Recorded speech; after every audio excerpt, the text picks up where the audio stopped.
I had lived in this neighborhood for 5 years, and in that time, I had managed to keep my head down and avoid any major confrontations with the HOA. That was until Mark, the newly appointed HOA president, decided to make my life a personal project. Mark wasn't just a stickler for the rules, he was the type of person who thrived on control, on finding even the smallest infractions and wielding them like a weapon. The moment he got the position, he wasted no time in making his authority known, sending out emails filled with reminders about community guidelines, threats of penalties, and his personal favorite, fines. It started with a letter in my mailbox. I found it on a Friday morning, tucked between a few bills and a flyer for a local pizza place. The bright red violation notice stamped on the front made my stomach twist with irritation before I even opened it. According to Mark, I had broken 3 HOA regulations. My garbage bin had been left on the curb for too long after pickup, my grass was half an inch taller than the acceptable length, and, this one really got me, I had parked my car an inch over the designated driveway boundary. The fine? $200. $200. I crumpled the letter in my hand, barely able to contain my frustration.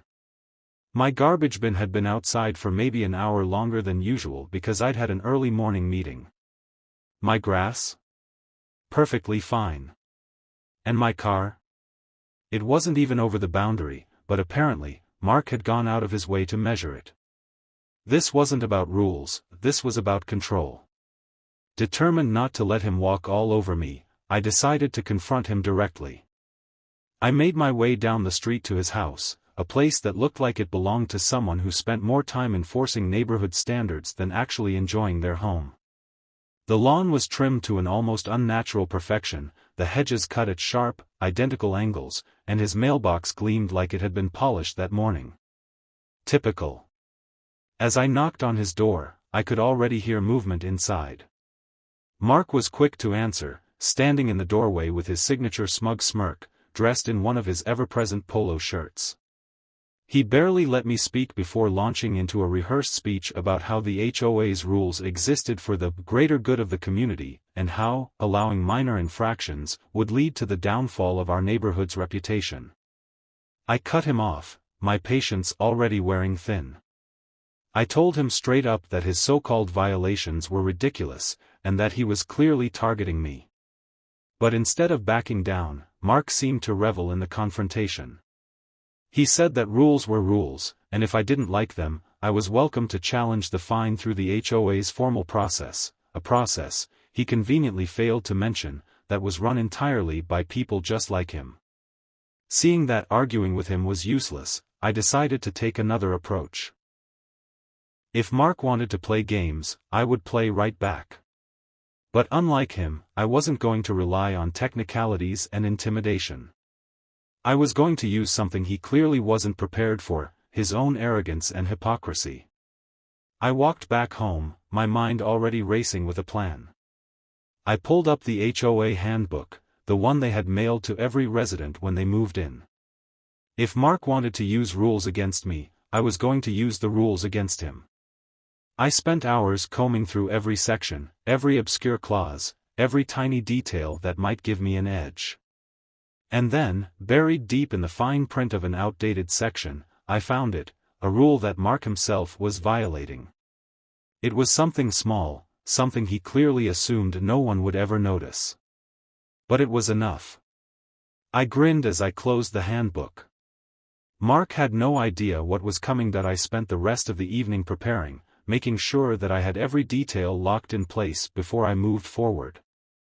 I knew that if I was going to take on Mark, I had to be precise, methodical, and most importantly, patient. The rule I had found buried in the HOA handbook was simple but effective: no member of the HOA board was permitted to enforce regulations that they themselves were actively violating. It was a small clause, likely overlooked by most, but it was exactly what I needed. Mark, in all his arrogance, had unknowingly broken this rule in multiple ways, and I was about to make sure he regretted every second of his ridiculous power trip. The first thing I did was take a long, slow walk past his house, pretending to be on an evening stroll while subtly taking notes. His driveway was a mess. There was a large oil stain right in the center, something that directly violated the HOA's cleanliness standards.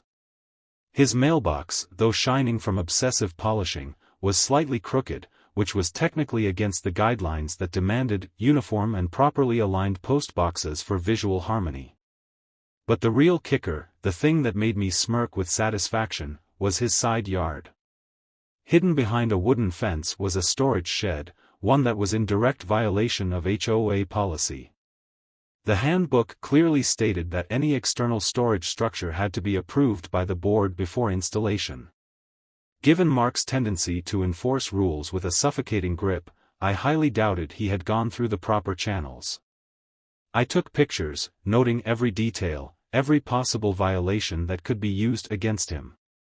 I made sure to document everything meticulously, time-stamped photos, notes on the exact wording from the handbook, even archived copies of emails he had sent out about other people's supposed infractions. This wasn't just about exposing Mark's hypocrisy. This was about making sure that when I moved, he wouldn't have a single escape route. By the next morning, I was ready. I didn't waste any time. I composed an email and CC'd every HOA board member, attaching the pictures, the highlighted sections of the rulebook, and a pointed statement outlining how the president himself was not above the laws he so eagerly enforced on others. I kept it professional, factual, and completely devoid of any personal attacks, ensuring that there was no way he could spin it as an emotional outburst. Then, with one final glance at my perfectly constructed email, I hit send. The response was almost immediate. Within an hour, my phone buzzed with an incoming HOA emergency meeting notice. The subject line was dramatic, just as I expected, urgent, addressing community concerns and leadership accountability. I couldn't help but laugh. Mark must have been panicking. When I arrived at the meeting that evening, the energy in the room was different. People weren't just gathered for another boring HOA discussion, they were here for drama. Word had spread fast, and by the time the meeting started, there was a buzz of excitement as people whispered among themselves, glancing at Mark, who sat at the front looking visibly uncomfortable. His usual smug confidence was gone, replaced by a tense, forced neutrality. The meeting began with the usual formalities, but it didn't take long for the main issue to surface. Barbara, the vice president of the HOA, stood up and cleared her throat, her eyes locked on Mark with thinly veiled amusement. She explained that a complaint had been filed regarding a violation of HOA leadership standards, and that the matter needed to be addressed publicly. That was my cue. I stood up and laid everything out, how I had been fined for minor, ridiculous infractions while Mark had been violating multiple HOA regulations without consequence. I walked through every piece of evidence, from the oil stain on his driveway to the unapproved storage shed that sat in plain violation of the handbook. I kept my voice calm, letting the facts speak for themselves. As I spoke, I could see the realization settle over the room. People weren't just listening, they were getting angry. Mark had spent months handing out fines like they were candy, making everyone's lives miserable over the smallest details, and now, here he was, exposed as a fraud. When I finished, I sat down, and for the first time since I had known him, Mark had nothing to say. The silence was broken by Barbara, who turned to Mark with a carefully measured expression. She didn't yell, didn't call him out directly, but instead, she did something much worse, she suggested a vote.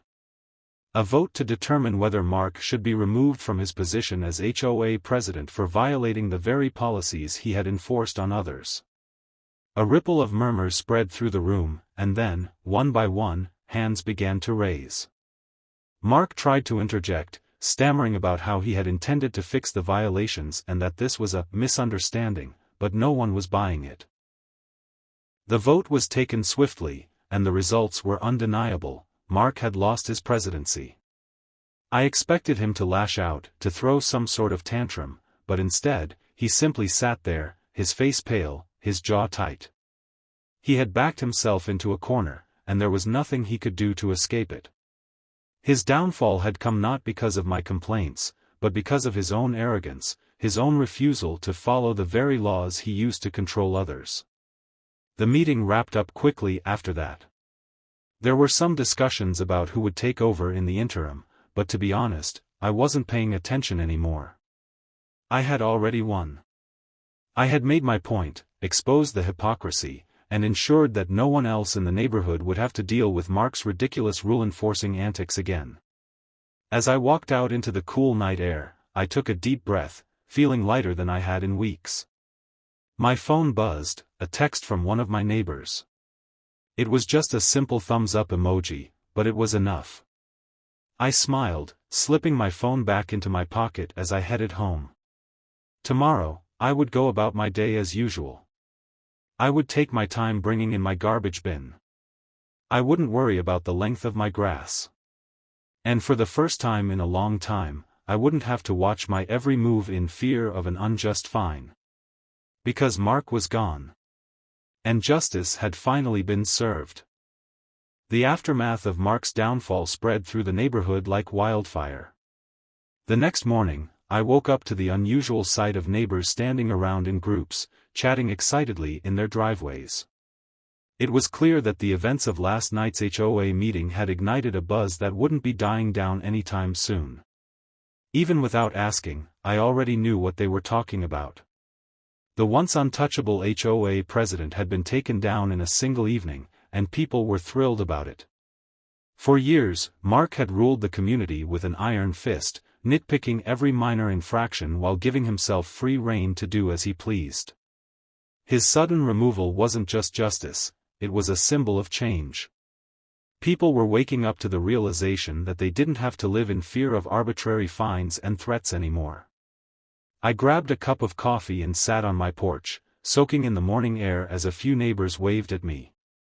It was a stark contrast to how things had been just a week ago. There was a certain lightness in the air, as if an invisible weight had been lifted off the entire community. For the first time in a long time, people seemed relaxed, unbothered by the usual paranoia that came with stepping a toe out of line. The HOA had lost its enforcer, and now, everyone was eager to see what would happen next. A few hours later, I received an email from Barbara, the interim HOA president, inviting me to a follow-up meeting to discuss the transition of leadership and the future of the neighborhood. I could already guess what that meant. The board was scrambling to regain order after Mark's departure, and they needed to find a way to keep things running smoothly. A small part of me wondered if they would try to offer me a seat on the board, but I had no interest in being involved in their politics. I had done my part. Now, I just wanted to enjoy the peace and quiet. But peace was something that Mark, apparently, wasn't ready to give up on so easily. That evening, just as I was settling in to watch a movie, a loud knock echoed through my house. I sighed, already knowing who it was before I even opened the door. And there he stood, Mark, looking every bit as miserable as I expected, his usual arrogance replaced with barely concealed bitterness. His polo shirt was slightly wrinkled, his hair disheveled, as if he had been losing sleep over what happened. I didn't invite him in. Instead, I leaned against the doorway, waiting for him to say whatever he had come to say. He took a deep breath, visibly trying to hold on to what little dignity he had left, and then, in a tone that was far less authoritative than usual, he demanded an explanation. He wanted to know why I had gone after him, why I had felt the need to ruin his position, as if he were some sort of victim in this situation. I couldn't believe what I was hearing. After everything he had done, the countless fines, the power trips, the way he had made so many people miserable. He had the audacity to frame himself as the one who had been wronged. I didn't argue. I didn't justify anything. Instead, I simply reminded him that he had brought this upon himself. Every fine, every petty rule he had enforced, every person he had made to feel powerless, it had all come back to bite him. And the best part? I hadn't needed to bend a single rule to make it happen. Everything I had done was within the HOA's own guidelines. He had been taken down by the very system he used to control others. He didn't like that answer. His face twisted with frustration, his hands balling into fists at his sides. I could see it in his eyes, the sheer helplessness of losing power. Mark wasn't angry because he had been caught. He was angry because he couldn't do anything about it. He had spent so long playing king that he didn't know how to function without his throne. Finally, after a long, tense silence, he scoffed and muttered something about how this wasn't over. Then, without another word, he turned and walked away. I watched him disappear down the street, his shoulders tense, his steps heavy with defeat. I knew that Mark wasn't going to let this go easily. People like him never did. He was the type to plot revenge, to look for ways to reclaim his lost power, even if it meant stooping lower than before. And that was fine. If he wanted to play games, I was ready. Because now, the entire neighborhood was watching him closely. He no longer had the protection of his title. He was just another resident, and that meant he had to follow the same rules as everyone else. Over the next few days, I kept an eye on things. Mark had gone quiet, too quiet, and that only made me more suspicious. The HOA board had begun the process of restructuring, trying to repair the damage he had caused during his reign. Barbara had sent out a survey asking residents how they felt about current rules, and for the first time, people had a voice in what happened in their own neighborhood. It was strange, seeing things change so quickly, but it was a welcome kind of change. But then, something unexpected happened. One morning, I stepped outside to grab my mail and noticed something strange in my yard. At first, I thought it was just trash blown in by the wind, but as I got closer, I realized it was deliberate. A single HOA violation notice sat at my doorstep, placed carefully where I would see it. Except this one wasn't official. The paper was old, the text sloppily printed, and instead of coming from the HOA board, it had been anonymously delivered. The message was simple: "You don't belong here." I felt a chill run down my spine. Mark might have lost his position, but that didn't mean he had given up. If anything, this was proof that he was still trying to retaliate, only now, he had to do it from the shadows. I picked up the paper, crumpled it in my fist, and let out a slow breath. If he wanted to start something, I was more than ready. I wasn't surprised that Mark had resorted to petty intimidation tactics. It was the only move he had left, a desperate attempt to regain control in whatever way he could. But what he didn't realize was that his scare tactics wouldn't work on me. If anything, they only made me more determined to see this through to the end. I refused to be bullied into silence. I had exposed his hypocrisy, and I wasn't about to back down just because he wanted to play dirty. Instead of reacting emotionally, I decided to be strategic. I took a photo of the fake violation notice, making sure to capture every detail: the uneven font, the lack of an official signature, and the fact that it had clearly been printed on an outdated HOA letterhead. Then, I did something I knew would drive Mark crazy. I forwarded it to the entire HOA board, along with a message expressing my concern over someone attempting to impersonate the HOA for intimidation purposes. I framed it as if I were simply looking out for the integrity of the community, rather than calling out Mark directly. It was a subtle move, but one that put him in a difficult position. If he denied involvement, he'd look weak. If he admitted it, he'd be exposing himself to further scrutiny. Either way, he lost. The board's response came quicker than I expected. Barbara, now acting as interim president, sent a carefully worded email assuring residents that any official violation notices would come directly from the board and would be properly documented. But the most interesting part was at the end. She mentioned that tampering with HOA documentation was a serious offense, and that if the culprit was identified, they would face legal action. The message wasn't directed at anyone by name, but we all knew who it was meant for. Mark had tried to play games, and now he had the entire board watching him like a hawk. For the next few days, things were quiet. Too quiet. Mark had retreated into the shadows, likely seething over the fact that his little stunt had backfired. But I knew he wasn't done. People like him never accepted defeat gracefully. They plotted, they schemed, they waited for the perfect moment to strike. And sure enough, just when I started to think he might be giving up, he made his next move. One morning, I woke up to find my trash cans missing. Not just tipped over or moved, but completely gone. At first, I thought maybe the wind had knocked them down the street, but after searching around, it became clear that someone had deliberately taken them. I already knew who was behind it, but I had no proof. Still, I refused to let it slide. Instead of making a scene, I calmly reported the incident to the city's sanitation department and requested replacements. Then, I went a step further, I installed security cameras. If Mark wanted to keep playing his little games, I was going to catch him in the act. And, as expected, it didn't take long. A few nights later, my motion sensors alerted me to movement outside.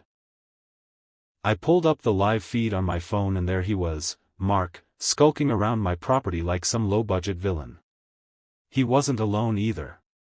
Another man, someone I didn't recognize, was with him. They were both carrying small containers, and as I zoomed in, I realized what they were doing. They were spreading something on my lawn. At first, I couldn't tell what it was, but then it clicked. Weed killer. Mark was so desperate to make me look bad, to paint me as a problem in the neighborhood, that he was trying to sabotage my yard.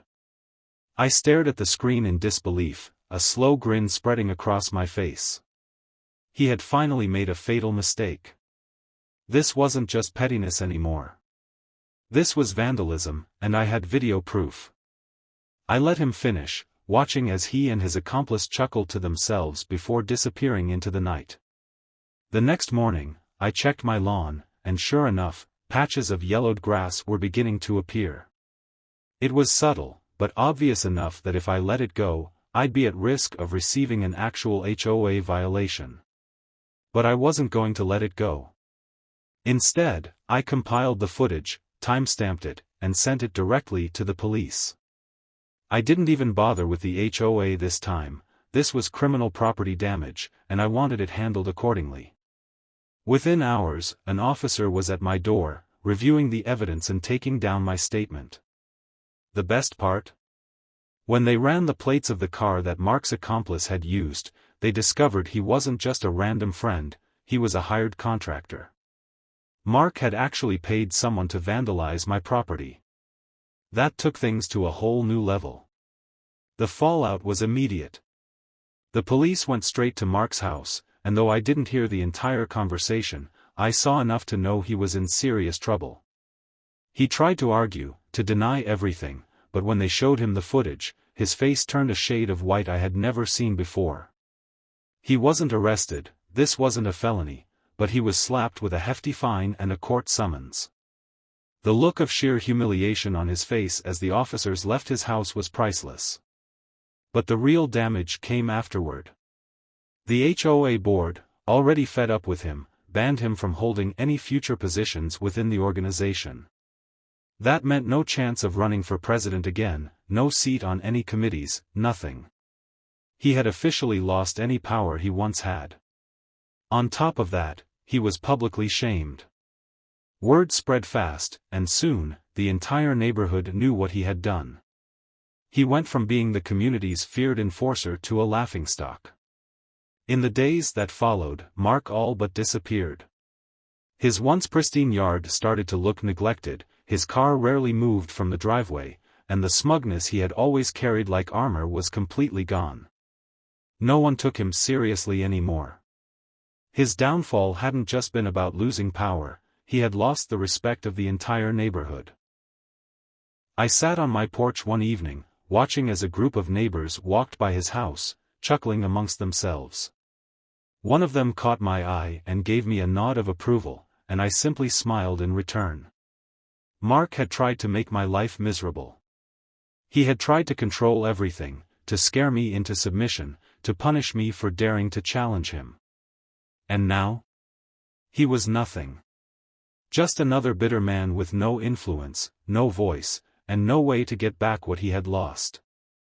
I took a sip of my drink, feeling completely at peace. Justice had been served, and for the first time in years, the neighborhood belonged to the people again. Weeks passed, and the neighborhood settled into a new normal. The absence of Mark's influence was noticeable in the best way possible. People were no longer afraid of receiving arbitrary fines, nor did they feel the need to constantly watch their backs over insignificant infractions. The HOA, under Barbara's leadership, had started to shift toward a more reasonable and community-focused approach. Instead of harsh penalties, they encouraged collaboration and compromise. Instead of invasive inspections, they relied on trust. The change was refreshing, and for the first time in years, the neighborhood actually felt like a place people enjoyed living in rather than some police territory under dictatorship. As for Mark, he became a ghost.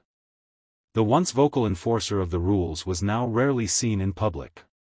His yard, once the epitome of HOA perfection, had started to show signs of neglect, patches of uneven grass, an overgrown hedge, and even a couple of weeds creeping through the cracks in his driveway.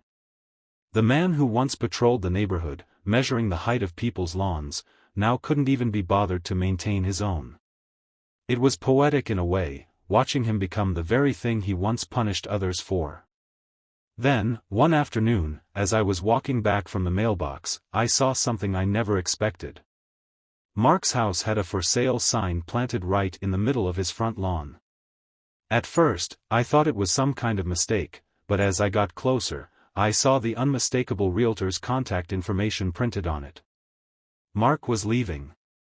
The man who had fought tooth and nail to control this neighborhood had finally given up. I won't lie, I smiled. He had tried everything to hold on to power, to make my life difficult, to keep the community under his thumb. But in the end, he had been the one forced out. His own actions had made it impossible for him to stay. He had alienated the entire neighborhood, destroyed his reputation, and when he no longer had control, he had nothing left. Over the next few days, I noticed the subtle signs of his departure. The blinds that were always perfectly aligned were now crooked, the car that never had a speck of dust on it was sitting in the driveway, visibly unwashed. He stopped obsessively patrolling the street, stopped trying to enforce his will on others. It was as if, the moment he lost his position, he also lost his purpose. He wasn't just leaving the neighborhood, he was escaping the mess he created. The day the moving trucks arrived, a quiet sort of celebration swept through the community. No one threw a party, no one openly mocked him, but the mood was lighter. People exchanged glances, nods of acknowledgement, shared amused smirks as Mark stood outside, overseeing the packing process. He avoided eye contact with everyone, as if he could feel the weight of their silent judgment. I watched from my porch as he loaded the last of his things into his car. For a moment, I wondered if he would say anything, some final attempt at reclaiming dignity, some last passive-aggressive remark to make himself feel like he had the last word. But he didn't. He simply got into his car, pulled out of the driveway, and drove off without looking back. As soon as he was gone, people slowly started to emerge from their homes. A couple of my neighbors walked over, grinning, shaking their heads in disbelief that it had finally happened.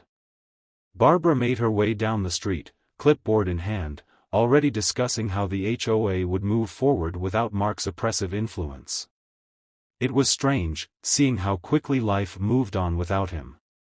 For so long, he had seemed like an unshakable force, someone who dictated every aspect of the community. And yet, the moment he was gone, it was like he had never really mattered at all. Later that evening, as I sat by my fire pit, enjoying the kind of quiet that only comes when true peace has been restored, I reflected on everything that had led to this moment. Mark had tried to control me, to fine me into submission, to retaliate when I stood up for myself. But in the end, he had been the one to pay the price. His downfall hadn't come from some grand conspiracy against him. It had been the natural consequence of his own actions. His greed for power, his arrogance, his refusal to treat people with respect, it had all caught up to him. And the best part? I never had to break a single rule to take him down. I had simply held him accountable, used his own tactics against him, and exposed him for what he truly was. He had made himself the villain, and when the time came for justice, he had no one left to defend him. As the fire crackled, I raised my drink, taking a slow sip as I looked out over the now peaceful neighborhood. The stars above were clear, the air crisp, and for the first time in a long time, everything felt right. Mark was gone. The HOA had changed. And the people had taken their community back. I leaned back in my chair, a satisfied smile on my face. Justice had been served. And it had never tasted sweeter.